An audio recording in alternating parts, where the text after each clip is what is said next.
Welcome to I'll Blind Buy, so you don't have to. Featuring these two new fragrances from this shop. Okay, maglalagay na ako ngayon ng shop dito para wala na magtanong sa akin. Anyways, let's unbox this para makita natin kung ano nga ba to. Let's go.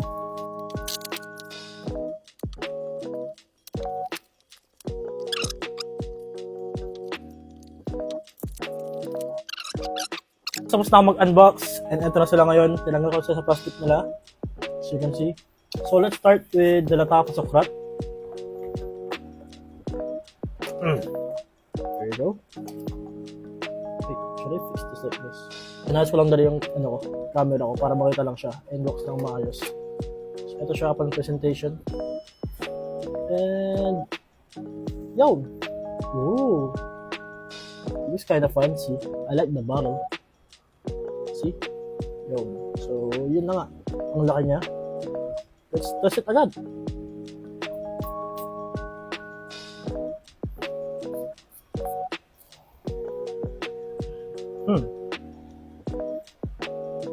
You know what reminds me of this one?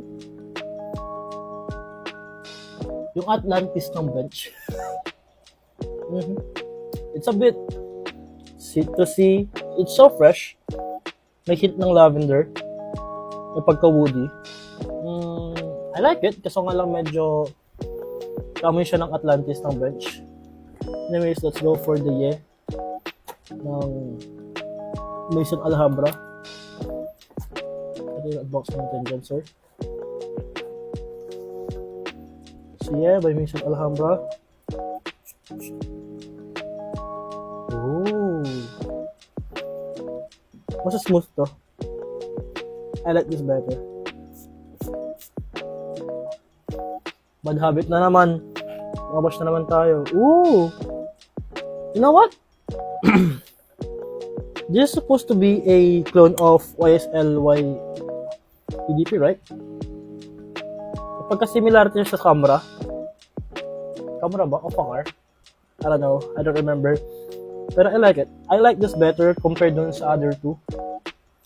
You know what? This would be a very good everyday scent. Alhambra ba? Yes, Maison Alhambra, yeah.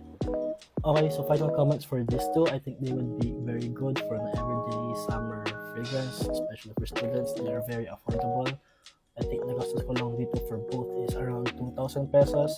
And it is very good. If you want to be more spicier, I suggest this Sokrat. But if you want something gentle but still gives you that fresh type of fragrance, I would go for the by Alhambra.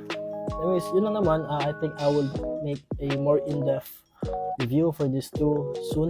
Pero sa ngayon, I just want them to take a rest para mas mag-enhance masyadong smell nila. I think hindi pa masyadong masyadong lumalabas na itong amoy nila. So yeah, let's wait. These are just unboxing. You know.